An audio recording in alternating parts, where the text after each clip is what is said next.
How's everyone doing?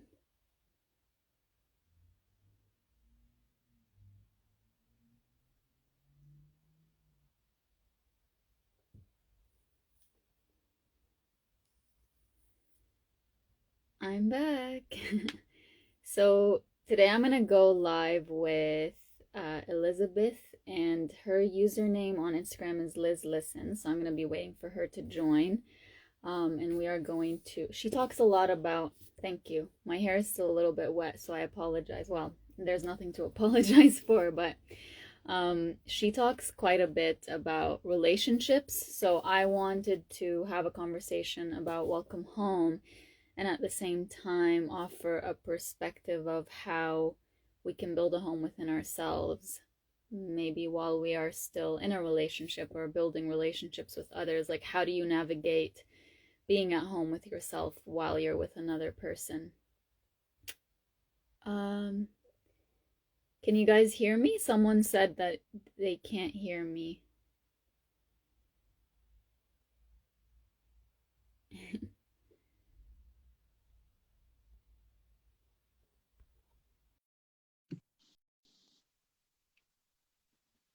Just make sure the volume is good. Hello. Hello, so good to Hi. see you in real life. Yeah, finally we get to connect like this. Yeah, it's so great. Yeah, how are things with you? Good. Everything today's been a super busy day, so this is nice. It actually feels like a moment of downtime to just like be able to come on here and chat. That's wonderful. I'm so excited to talk to you, and I've been following your work for a while. We connected a while ago, and I always find the things that you share to be so profound and just so helpful. So I wanted to have a conversation with you about, building homes within ourselves, maybe while we're trying to build connections with others. Like, how do you balance being at home with yourself, while you're building a life with someone or while you're opening up to someone? Yeah, Yeah. I love it. I have your book right here with me. Yay! I have mine here too. I love it. Also, it's just beautiful, by the way. Thank The you. cover is so nice. It's like it makes me feel very like centered and at home just to look at it. So, That's so sweet. congratulations. Yeah, Thank I'm you. excited to talk about this with you today and even to hear like your insights around that because I think that it's something that people struggle with is how do I be with myself and take care of myself and feel comfortable just being with myself and also Hmm. still very much wanting a relationship or being in a relationship. Yes. And I'm not sure what you've found, but I find that sometimes people can really struggle to hold on to themselves when Hmm. they're in a relationship.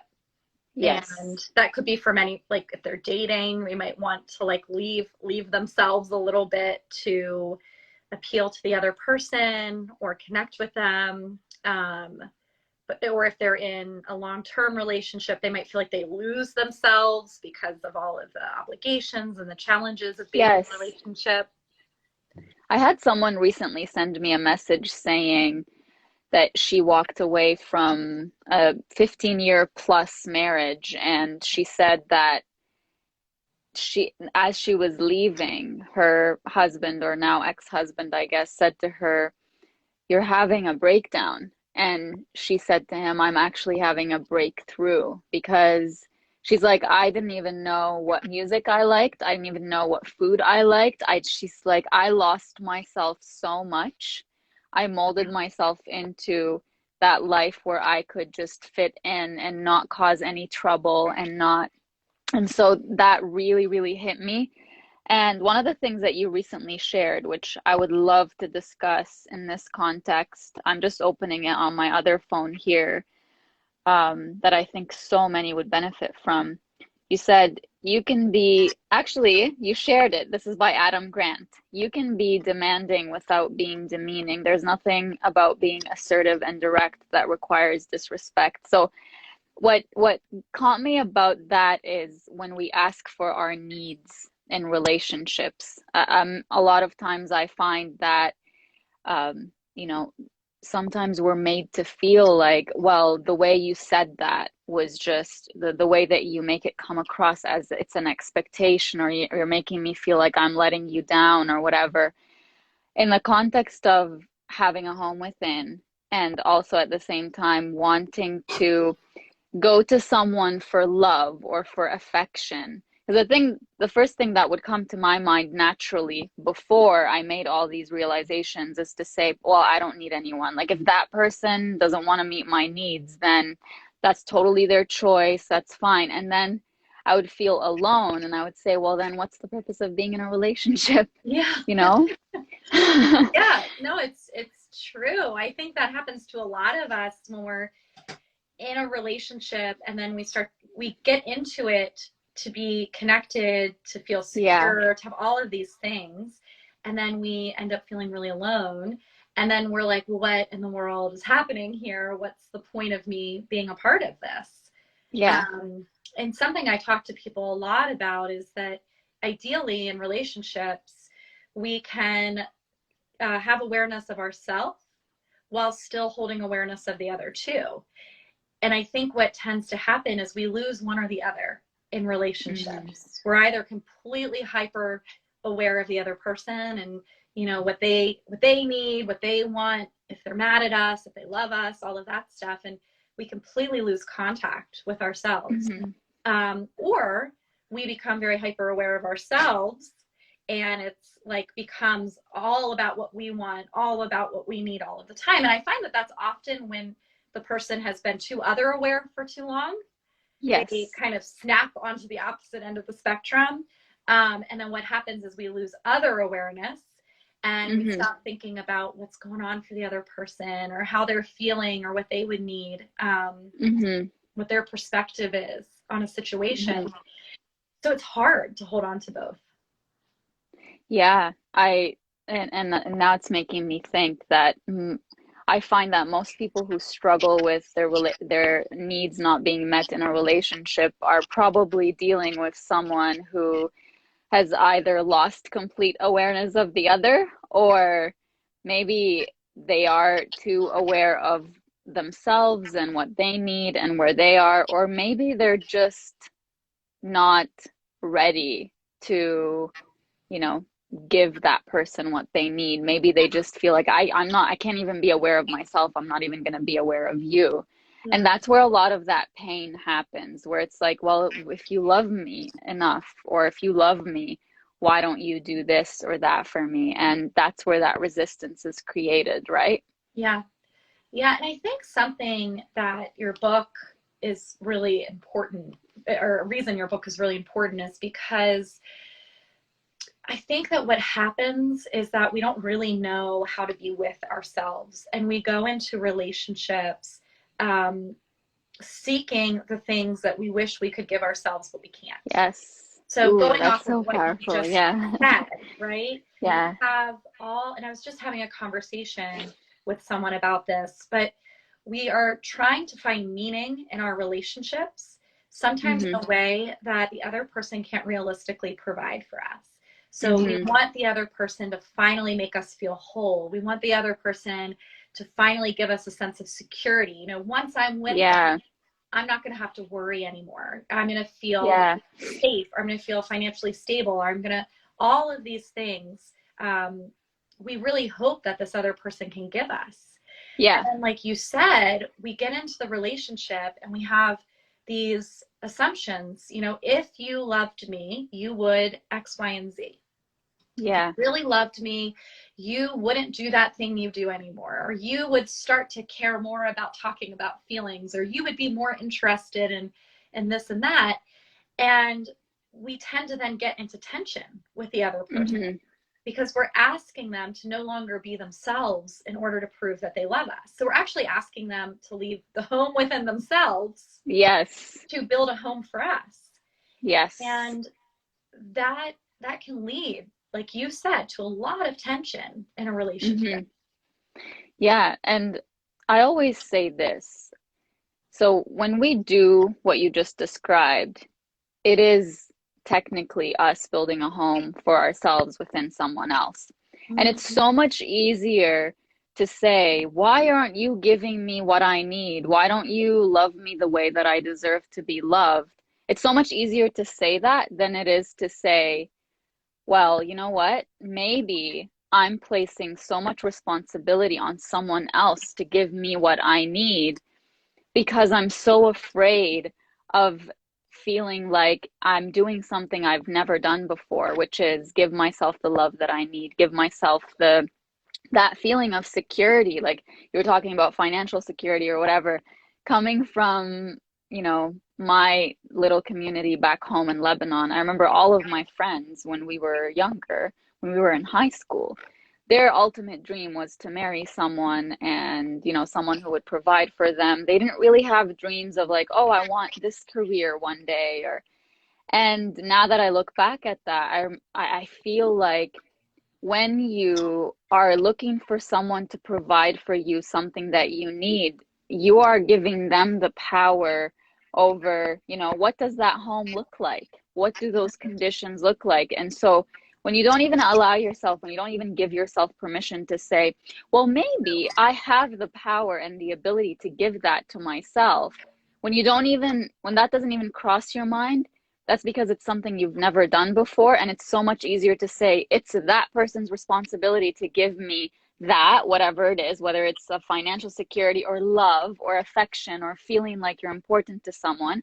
It's so much easier to say, why doesn't that person give it to me? As opposed to, what do I need to do to get to a point where I can come to myself first, where I can it, I've said this a billion times, like usually after a relationship ends or after something doesn't go the way that we want it to, we say, well, it's time for me to love myself. And I always say, self-love is not a backup plan. Self-love is your I love primary that. plan, right? Yeah. Like it should be there, whether you're with someone or you're not with someone. It Yeah. shouldn't depend on whether you have that external source of love and then you say, well, I don't need to give myself love because there's someone giving it to me. And it's not like we sit and say that, but Right. We're we not act that consciously way. saying that. Yeah. But we act that way, right? So it's always so interesting to me when, like, even in my own personal life, when I catch myself saying, well, that person must not love me because, he's not giving me what I made a request and it's not being given to me. That means that he doesn't love me enough to give me that. And then I immediately have to just, calm down and sit with the thought and ask myself if it's true. And I talk about this in Welcome Home too. I say, ask yourself, is the thought true?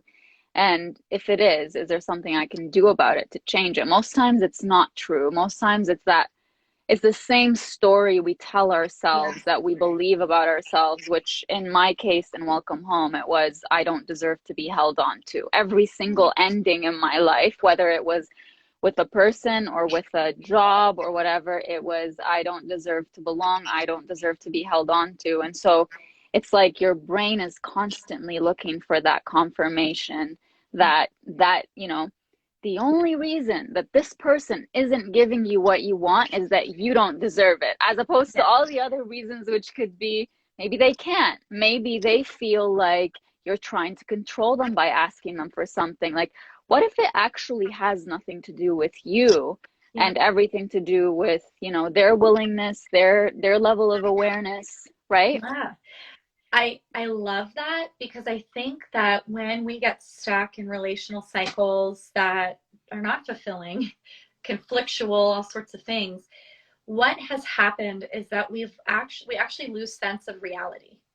Yes. And we have all these stories, and sometimes they're stories like, it's because I'm not worthy, it's because I'm too difficult, I need to be more easygoing. Sometimes it's stories about the other person. The other Hmm. person is a jerk, the other person is Yeah. avoidant, the other person is. And so we create all of these like really rigid narratives about who each person is, and then we live within that. And Hmm. what starts to happen when you come back to yourself and you say, I don't know if that story is true or not, but what I'm going to do is sit back and just look at, when I make this request and they say they can't, what's that Hmm. feel like for me? It Hmm. feels really bad. And then also, how do they react when I bring that up? So when I say, honey, for some reason, I've always had this dream that I was going to be in this partnership where my partner would be able to do X, Y, and Z. And when that doesn't happen, I feel really disappointed. How does your partner Hmm. then respond? Are you able to actually look at that and say, oh, well, they really heard me, they cared, or they still shut me down? The more that you are able to speak up for you, which I think is part of being at home with yourself, right? Yes. Yes. And to actually share what is happening internally for you, to share like what you're thinking and what you need from a place of groundedness, the more likely you are going to see the reality of the other person. Mm. And then you can make really good informed decisions. You can say, wow, when I looked at it without this lens of maybe I'm too difficult, or maybe it's because they're a jerk or whatever, what I found was that our interactions always just still feel really bad. Or I Hmm. found that when I bring things up, they reject me, and they do kind of shut me down. And that's not really the relationship I want to be in. And you start to explore it more based off of what you want and what feels good to you and what you need. And you can Yes. then decide what you're going to do with that. Now, if Hmm. you're not at home with yourself, then what happens is you get into conflict that's about all the stories. And then you step away from the conflict and you'll say to yourself, oh, well, that's probably not how they really act. It's probably just because I yelled at them, or it's probably because I accused them of something. So you're never really sure what's going on. And I think Hmm. that's why what you said is so important. Like, are you able to say, I think I have a story that I'm not worthy. Hmm. And Hmm. so whenever someone says that they can't go to an event with me, I feel like they don't love me. Is Yeah. that when I look at the totality of the person though, is it really that they don't love me, or like is there some awareness of them I need to have? Hmm. Then you Yes. can start saying things like, oh, interesting. They're kind of more of an introvert. That's why they don't go with me. Not because of Hmm. me, because they don't love social events, or they're not an emotions person. They're not talking about their Yes. emotions. Yeah. I wrote something in Welcome Home as you were talking it was coming to me and I want to find it and read it. Actually, I'm gonna find it on my Kindle because it's much easier than finding it in the In book. the book. But because it's over 300 pages, so I'm gonna be flipping endlessly. It has the word audition in it, and I remember when I made that realization, it was so powerful for me. I wrote, I had to learn the hard way that when you keep trying to change the ending, it will only end worse than the way it ended the first time. And here I was talking about how, like, say a relationship comes to an end. We try so hard, even though we might be on so many levels aware that this relationship isn't right for me, but we fight so hard for it to stay just so that it doesn't fall under all the other confirmations we gave ourselves of whatever belief it is that we have of ourselves. So we think if I change this ending, it will change what the grand ending that of whatever it is that I believe about myself. So I say here that the more you try to change it, it will only end worse than the way it ended the first time. And the answer I'd been in search of for so long came to me when I stopped looking for it outside myself. And then I say, I was so fixated on the happy ending that I forgot to make sure the right characters were in place. I didn't even make the characters audition for their roles. I was so desperate to get to the happy ending that I just allowed anyone to take any role. And if it hadn't been Noah, which is one of the people I talk about, it would have been someone like him because my happy ending was based on me proving I was worth that, which is the love, the belonging, instead of believing it first. My happy ending was that in the future, based on someone giving it to me, based on someone building a home for me within him. My happy ending was based in others, not myself. And for the longest time, I convinced myself that the story had to end the way I thought I needed it to end. That's why every time it ended, I went back. It was like gambling, except I lost every single time. The truth is that sometimes the happy ending begins with someone walking away from you, Sometimes it's better when they don't give you a reason. As hard as it is, it awakens you to your desperate need to come home to yourself. I just thought of I that love as you were it. saying. That is amazing. It's funny. I was just on a podcast and he asked me, tell me about a defining moment in your life.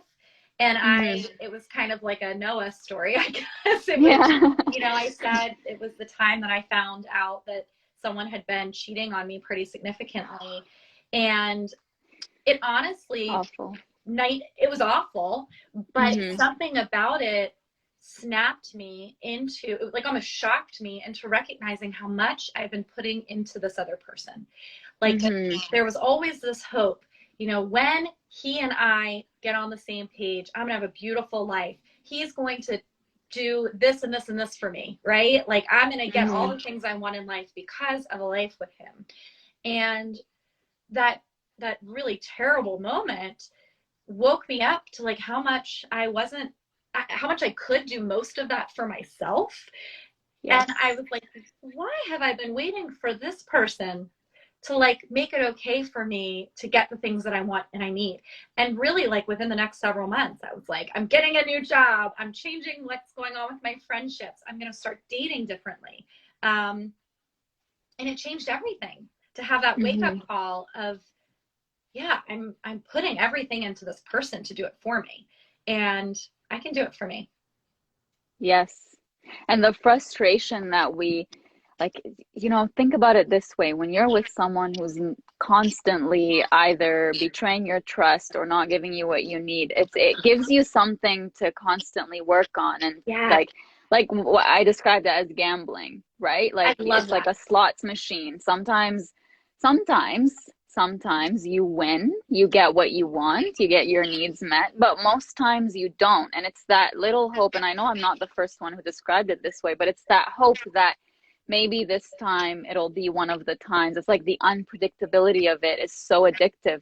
But if you were to just sit back and say, what if I just let go? Like, what if I just stopped trying to make someone love me the right way? And the right way doesn't have to be the right way for, anyone else out there, but just like in an ethical, respectful kind of way. Why am I fighting for someone to see my worth when the truth is they are the ones who have to make that decision? I'm not the one. You should never put yourself in a situation where you're proving your worth to someone. Absolutely never. You could put yourself in a situation where you could, say these things happen in relationships where your partner might, doubt what your intentions were behind saying something or doing something. In a situation like that, yes, absolutely. Sit down, have the conversation, validate what they're feeling. Say, I know, I understand that based on your past experiences or whatever, you perceived what I did that way, but it was genuinely not my intention. I apologize for it, blah, blah, blah. But you should never be sitting at the table where you're actually fighting for your worth. Yeah, And there was once, this came to me right now, there was once this quote that I read that I loved so much that says, um, I'm not afraid to eat alone because I know what I bring to the table. I love that. Isn't it so powerful? It's like Yep, literally what you were just talking about. Like yep. there's so much that you were able to do for yourself that like once you really saw that, it's transformational because now your power is back within you. Yes, yeah. And to, like, let go of the fantasy, right? Of, like, this Hmm. person is going to save me. Um, I'm sure as we're talking, there's people listening that really need to hear this right now, that are in I agree. a similar situation where they're the ones doing all the work. They're the ones Hmm. shape shifting themselves, hyper focused on the relationship. So then they can't focus on their work, right? Like, I remember, like, I would start crying at work because something just wasn't right. And so it was detrimental to, like, all these things I wanted in my life. Um, and this other person wasn't crying at work. They were doing Yeah. their own thing. And I hope that as someone's listening today, that maybe if they're identifying they're the ones to do it all, they're the ones moving, making the dates, having the conversations, shifting themselves, all of that, doesn't mean that they have to like end it immediately, but like you said, what would happen if you let go? What would happen if Hmm. you said, oh, well, they haven't called me in a couple days. I'm not going to call them. Or Yeah. they say that the reason we can't be together is because they're too busy with work. Okay, what if I Hmm. didn't try to make it what if I didn't say something like, well, I won't bother you too much and we can make it work in this way? What if you just said, okay, I'll let them work it out? Because people who can really be with you, Yes. and I think, being home with yourself means recognizing that you're not the only one who can figure out how to make a relationship work. And if another Yes. person isn't figuring it out, it's not because they don't have the capacity. It's Yes. because it's not right. And sitting back and seeing Yes. what happens is huge. And I wish so many people could hear this, but I find there's so much advice out there that says, when someone doesn't meet you where you are, they're not meeting your needs, but in a hurtful way. I'm not saying in a way Yeah. where they're like being honest with you about where they are, like in a way where they keep you guessing, they shut you out, they give you the silent treatment. Yeah. Like, please remember that there's a choice to be made on their part. If they are choosing to not communicate, they're making that choice, just like you're making the choice to overcompensate for what they're not doing, just like you're making the choice to like send that message and say, well, that's okay, or whatever, when really it's not. The power in, and I've done this recently, the power in just sitting back and allowing the other person to be who they are without you fighting so hard to change them, or fighting so hard to say like, but I told you that this bothers me, why are you repeating it? Okay, just then stop trying. Like, if you're aware that this person did something that they were aware hurts you, Yeah. why do you need to repeat that and repeat that and repeat that, instead of saying, you know what, they've made a choice.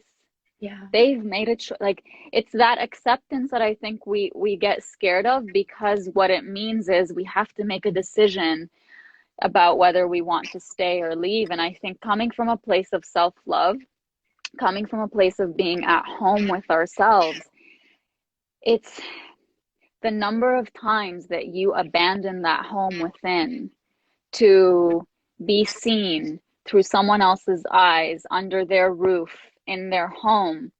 At some point, it becomes so exhausting Yeah. that you're going to feel like you don't even know where you live anymore. You don't even know what your home looks like anymore, because you, like, literally speaking, you have spent most of your time allowing yourself to see yourself through someone else's eyes, allowing yourself to see the potential of what kind of love or respect or being heard or being seen in a relationship, just based on what that person is choosing to give you, or what they're choosing, where they're choosing to meet you at. And if you just sit with your worth, like sit, and in the self-love room I talk about having a power bubble around you, Yeah. wherever you go, you feel that inner power of yours, that nothing can seep through it, because you know what your worth is. And not in a way that's like, I'm going to try to convince the other person to see my worth the way that I see it because I see my worth. No,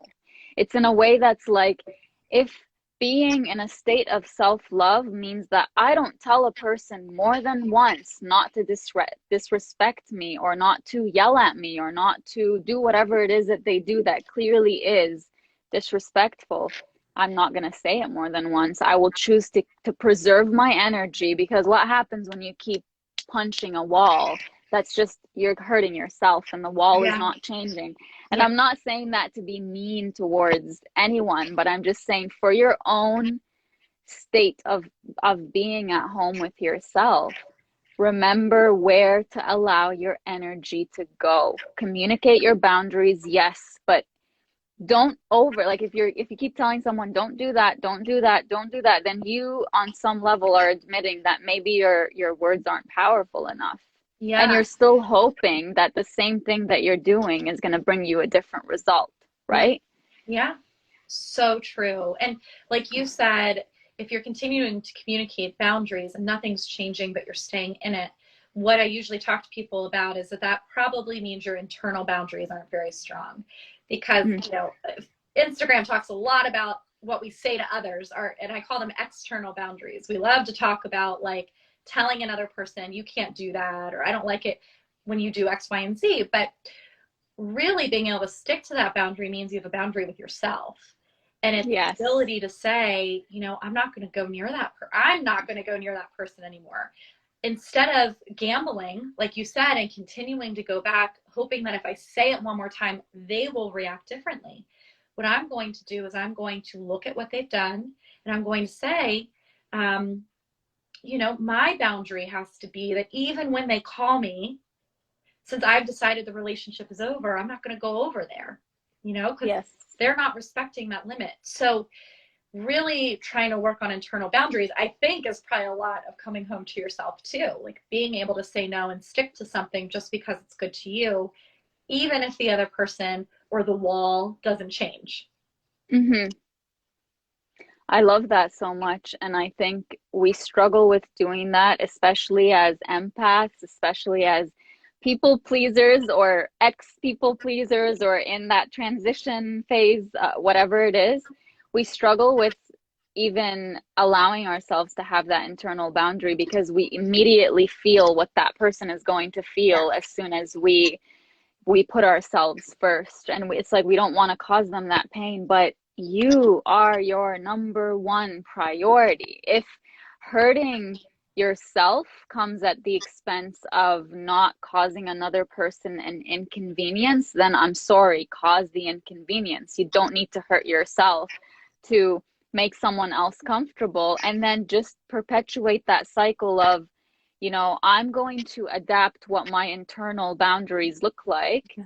based on where you're willing to meet me, Yeah. and I talk about this a lot with family relationships. For example, I say, especially when there's an enmeshment dynamic where there really aren't any boundaries, and you think, well, if I do this, you think of every single person in your family and what they're going to think and how they're going to feel, and Yes. you want to shield them from that pain. So you you either don't go ahead or you hide it, and Yeah. both ways are not healthy. And I always say, like, remember, just like you are making a choice to do something with your life, the pain that they are experiencing as a result of something that you are choosing for yourself is something they have to deal with. What you have to deal with is breaking whatever shame is in the way, breaking whatever, you know, barriers are in the way. That's what you have to deal with. They can deal with that pain on their own. And I know it sounds harsh, but that's how it should be. Yeah, well, I think it's like recognizing where responsibility lies, right? Like Hmm. sometimes we can be so passive and meshed that we think we have this sense of I can suffer so that they don't, which is Yes. essentially you saying I'm responsible for continually creating comfort in their life and taking away any difficulty. On the other end of that spectrum is I will hurt you because you hurt me, and I'm going to make you feel bad because you made me feel bad. But in the middle, we're able to say, you know what? I'm responsible for me, and if Yes. something is hurting me, I will take responsibility for getting myself out of that, for expressing myself, whatever. And then you, I trust you can take care of your own hurt and your own reaction to what I'm doing right now. So being in relationships requires us to be able to do both and to not be on either end of the spectrum where it's I'll suffer so you don't, or I'll make you suffer. But I'm not going to control whether or not you suffer. I'm not going to create suffering for you. But I recognize that I can't protect you from that all of the time. And so I'm going to Yes. take care of me. Hmm. Yes. I love that so much, seeing it as the polar opposites, and I'm in the middle, and I'm not going to inflict that pain, but Yeah. if something I'm doing for myself somehow causes you pain because of the way you think it will make you come across, or because of, you coming to the realization that you actually have to be open to thinking that others think in different ways.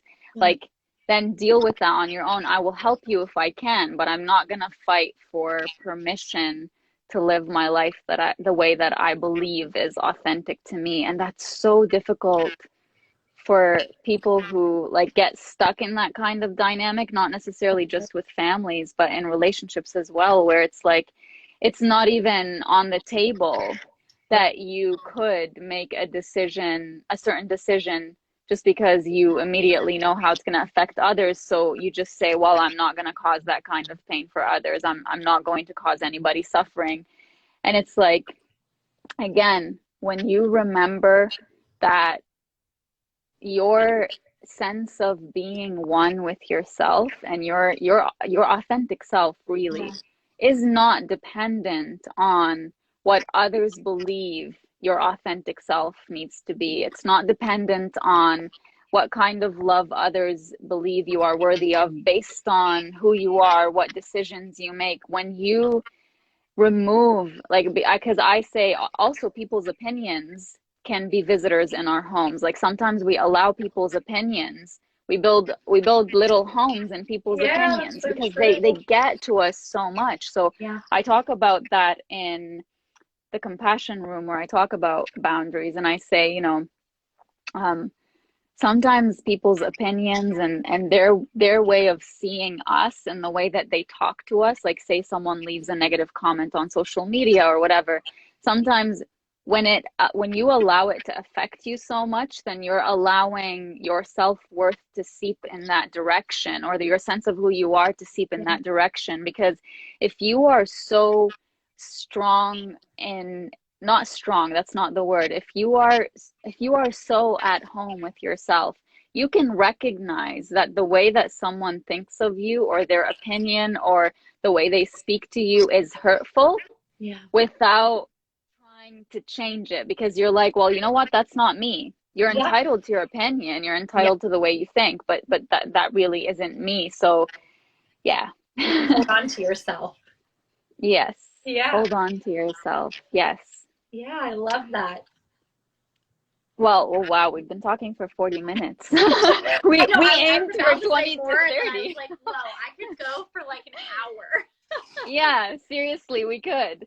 Um, so as you were reading Welcome Home, like I would say what was one of the most powerful things for you to read? I Um, loved thinking about it as the rooms. Um, mhm. I feel like for me personally, and I always struggle to find things in books too.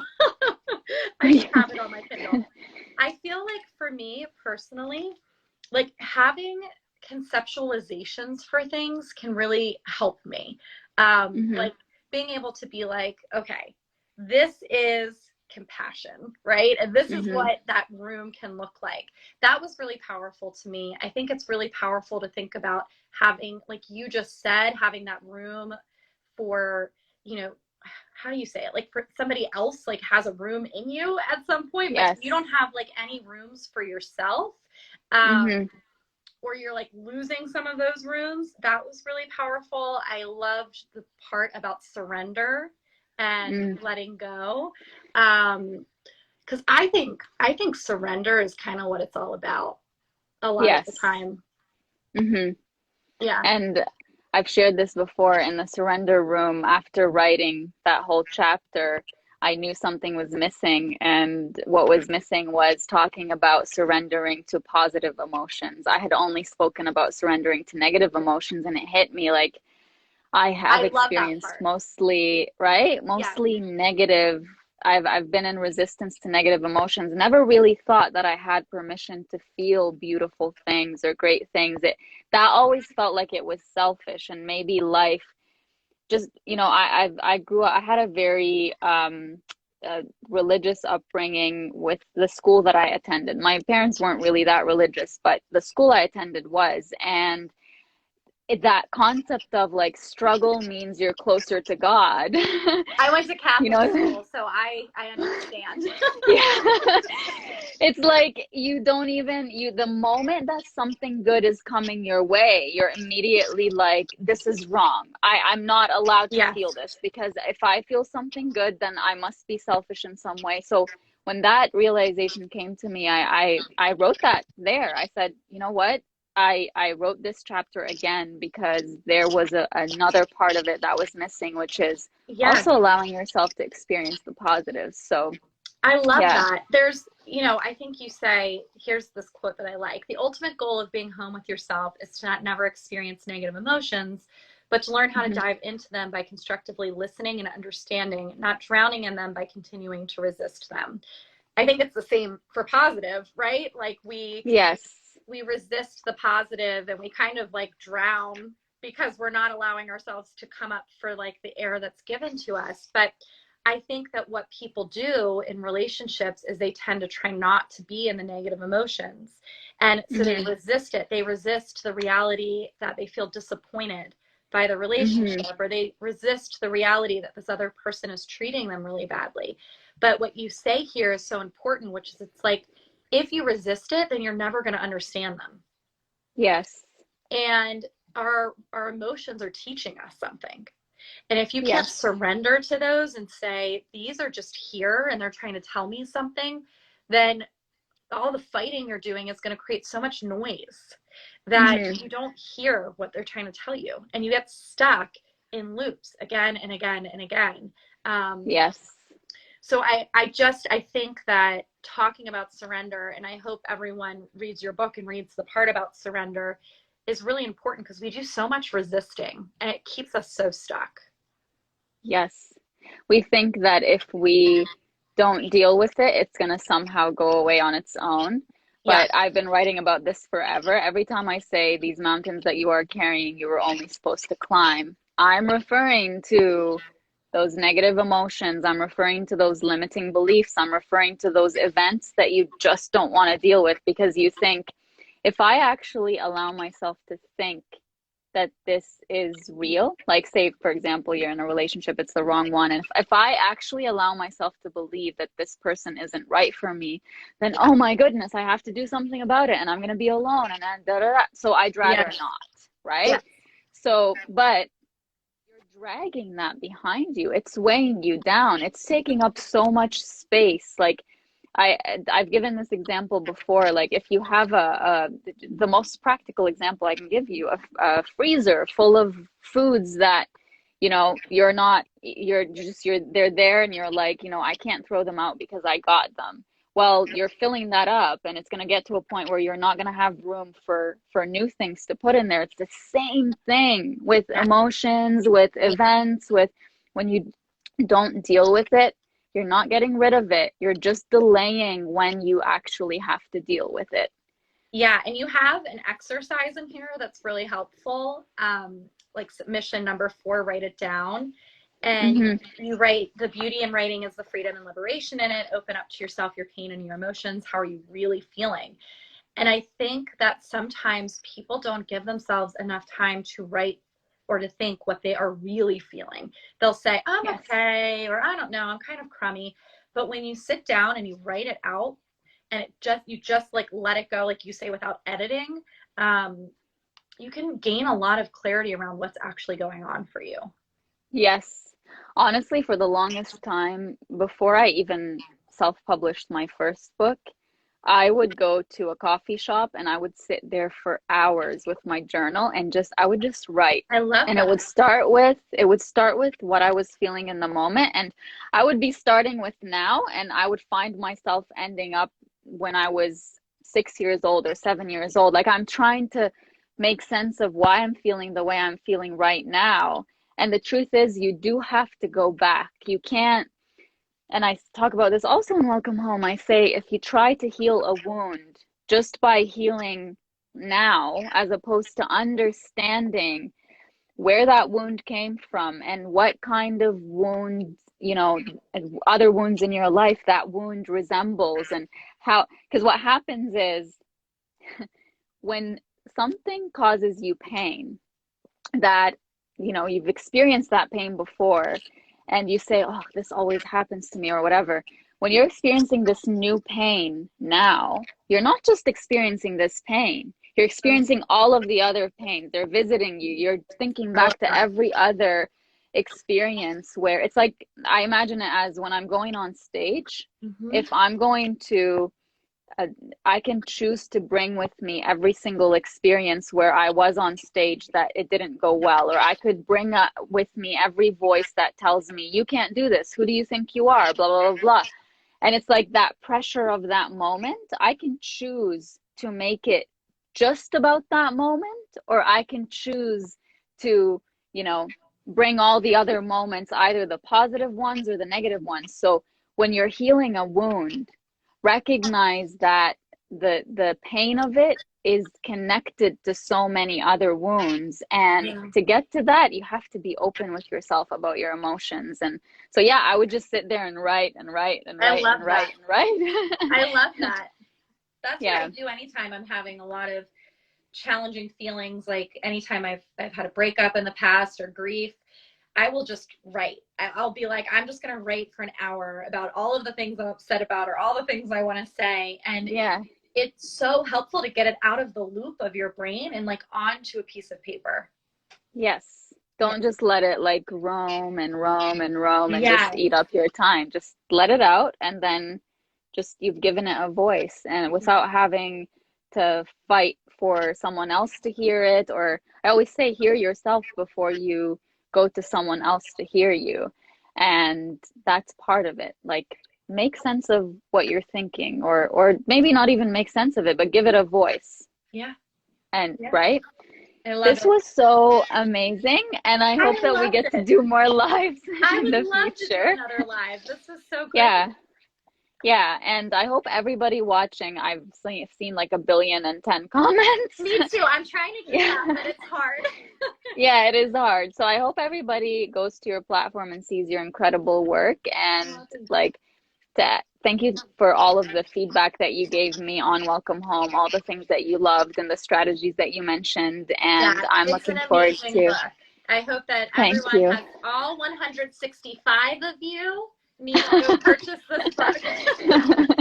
Yes, the ones who are online now, but by the end of it, it'll probably be like at least 10,000. Yeah, So, so all yeah. 10,000 of you better go get that book. Yes. Okay, well, I hope you have a wonderful rest of the day, You and we'll talk too. soon. All right, bye. Take care. Bye, everyone. Bye.